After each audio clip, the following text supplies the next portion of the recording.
സീസണിൽ ആദ്യത്തെ കളി ജയിക്കാൻ പറ്റിയില്ലെന്ന് ഇനി ആരും ചോദിക്കില്ലല്ലോ. 14 വർഷത്തെ ആ ചീത്തപ്പേര് അങ്ങോട്ട് മാറ്റിയിട്ടുണ്ട്. ഞാനൊരു പോസ്റ്റ് ഉണ്ടായിരുന്നേ, ആകാശ് ചോപ്രയുടെ ഒരു ഇൻ്റർവ്യൂവർ ആര് ജയിക്കണമെന്നാണ് ചോദിച്ചപ്പോൾ പുള്ളി പറഞ്ഞിട്ടുണ്ടായിരുന്നു മുംബൈ ജയിച്ച് കാണണമെന്നാണ്. അതിന് ഉത്തരം വളരെ രസകരമായിട്ടാണ് പുള്ളി പറഞ്ഞത്. അതായത് വൈഭവ് സൂര്യവംശിക്ക് ഇതുവരെ മുംബൈ IPLൻ്റെ ആദ്യത്തെ കളിയിൽ ജയിച്ചത് കണ്ടിട്ടില്ല എന്ന്. അതിന് വേണ്ടിയിട്ടാണ് പുള്ളിക്ക് ഒരു ആഗ്രഹം വേണമെന്ന് പറഞ്ഞിട്ടുണ്ടായിരുന്നത്. പിള്ളേർ ഓരോ ആഗ്രഹങ്ങൾ പറയുന്നല്ലേ, അപ്പോൾ എങ്ങനെ നടത്തിക്കൊടുക്കാൻ എന്തായിരിക്കുക. അങ്ങനെ ആദ്യത്തെ ആ ഒരു കളിയിൽ 221 എന്ന് പറഞ്ഞ ആ ഒരു റൺ ചേസ്, അതായത് വാങ്കഡെ സ്റ്റേഡിയത്തിലെ ഹയസ്റ്റ് റൺ ചേസാണ് മുംബൈയുടെ, അത് നേടിയിട്ടുണ്ടായിരുന്നത്. ആ 221 എന്നുള്ള ആ സ്കോർ കൊൽക്കത്തയുടെ അവരുടെ ചരിത്രത്തിൽ തന്നെ ഏറ്റവും ഹയസ്റ്റ് രണ്ടാമത്തെ മികച്ച സ്കോറാണ്. എന്നിട്ട് പോലും അവർക്ക് ആ ഒരു മുംബൈനെ പിടിച്ചു കെട്ടാനായിട്ട് പറ്റുന്നില്ല. അതിന് മെയിനായിട്ട് 2 പേരാണ് മുംബൈനെ നയിച്ചിട്ടുണ്ടായിരുന്നത്, അതായത് റിക്കൾട്ടണും രോഹിത്തും. ഇവർ 2 പേരും തകർത്തടിച്ചുകൊണ്ടാണ് കൊൽക്കത്തയ്ക്ക് കളിയിൽ നിന്ന് ആ ഗ്രിപ്പ് മൊത്തത്തിലായിട്ട് അങ്ങോട്ട് പോയിട്ടുണ്ടായിരുന്നത്. ഇവർ 2 പേരും കൂടിയിട്ട് 11.5 ഓവറിൽ 148 റണ്ണിൻ്റെ ഹ്യൂജ് പാർട്ട്ണർഷിപ്പാണ് അടിച്ചിട്ടുണ്ടായിരുന്നത്. രോഹിത്ത് 78 റൺ എടുത്തിട്ടുണ്ടായിരുന്നു, റിക്കൾട്ടൺ 81 റൺ എടുത്താണ് പുറത്തായിട്ടുണ്ടായിരുന്നത്.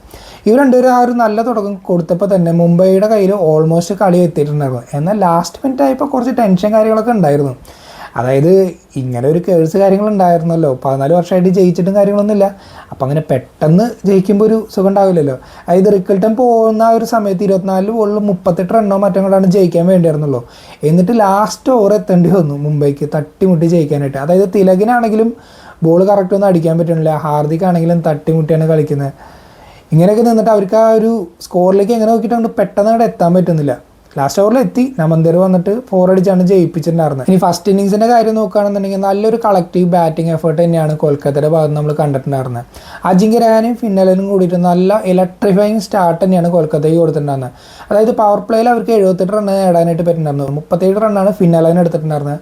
രഹാനയ്ക്ക് 50 അടിക്കാൻ പറ്റുന്നുണ്ടായിരുന്നു. അതുപോലെ തന്നെ രഘുവംശി ആയാലും 50 അടിച്ചിട്ട് നല്ലൊരു പ്രകടനം കാഴ്ചവെച്ചിട്ടുണ്ടായിരുന്നു. ഇങ്ങനെ മൊത്തത്തിൽ തെറ്റ് പറയാത്ത ഒരു രീതിയിൽ എല്ലാവരുടെ ഭാഗത്തുനിന്നും പ്രകടനം ഉണ്ടായപ്പോൾ 221 റണ്ണാണ് അവർക്ക് എത്തിയത്. പക്ഷേ എന്നാൽ പോലും അതൊരു കുറഞ്ഞൊരു സ്കോറായിരുന്നു ഈ ഒരു ഗ്രൗണ്ടിൽ. ഈ ഒരു ഗ്രൗണ്ടിൽ നമ്മൾ റീസെൻ്റായിട്ട് ഒരു കളി കണ്ടിട്ടുണ്ടായിരുന്നു, India England semi final world കപ്പിൻ്റെ. അതിൽ ഇന്ത്യ ഒരു 250+ സ്കോർ എടുത്തിട്ട് പോലും 6 റണ്ണിനാണ് ഇംഗ്ലണ്ട് തോറ്റു പോയിട്ടുണ്ടായിരുന്നത്. അതായത് തൊട്ടടുത്ത് വരെ അവർ എത്തിയിട്ടുണ്ടായിരുന്നു. അപ്പോൾ അതുകൊണ്ട് തന്നെ ഈ 221 പറയുന്ന സ്കോറ് ഒരു കോമ്പറ്റീറ്റീവ് ആയിട്ടുള്ളൊരു സ്കോറും നമുക്ക് അത്രയ്ക്കേണ്ട ഉറപ്പിച്ച് പറയാൻ പറ്റുന്നുണ്ടായിരുന്നില്ല. ഇനി അങ്ങനെ പറയണമെങ്കിൽ തന്നെ ബുംറേനെ പോലുള്ളൊരു ബോളർ കൊൽക്കത്തയ്ക്ക് എന്തായാലും ആവശ്യമുണ്ടായിരുന്നു ഇന്നത്തെ ദിവസം.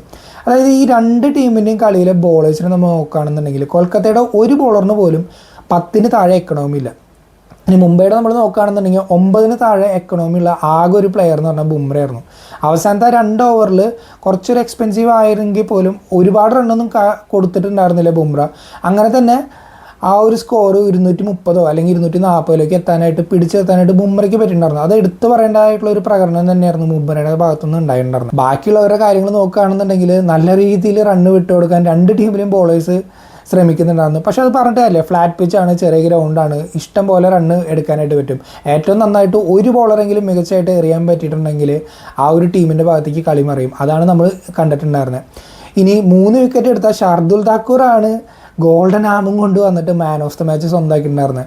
അതും എടുത്തിട്ടുണ്ടായിരുന്നത് 3 ക്രൂഷ്യലായിട്ടുള്ള വിക്കറ്റ്സ് ആയിരുന്നു. ഫിന്നലൻ്റെ വിക്കറ്റ്, രഹാനയുടെ വിക്കറ്റ്, അതുപോലെ തന്നെ കാമറൂൺ ഗ്രീനിൻ്റെ വിക്കറ്റ്. അങ്ങനെ ആദ്യത്തെ 3 വിക്കറ്റാണ് ഷാർദുൽ താക്കൂറിന് കിട്ടിയിട്ടുണ്ടായിരുന്നത്. അത് തന്നെയായിരുന്നു ആ ഒരു മാച്ച് ചേഞ്ച് ചെയ്യുന്ന ഒരു മൊമെൻ്റ് ആയിട്ട് കണക്കൂട്ടിട്ടുണ്ടായിരുന്നത്. അതായത് ഒരു ബാറ്റ്സ്മാൻസ് ഗെയിം ആയിരുന്നു ഈ ഒരു കളി എന്ന് പറയുന്നത്. 2 ടീമിലും ബാറ്റ്സ്മാൻമാർ നല്ല രീതിയിൽ അടിക്കുന്നുള്ള എല്ലാവർക്കും അറിയാമായിരുന്നു. അതിനിടയിലും ആ ഒരു 3 വിക്കറ്റ് എടുത്ത ഒരു പ്രകടനം കാഴ്ചവെച്ചുകൊണ്ടാണ് മാൻ ഓഫ് ദ മാച്ച് പുരസ്കാരം കാര്യങ്ങളെല്ലാം കിട്ടിയിട്ടുണ്ടായിരുന്നത്.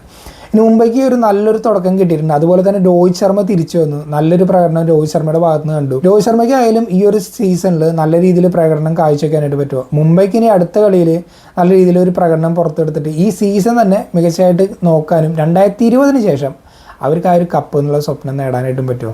എന്താണ് നിങ്ങൾക്ക് തോന്നുന്നത്?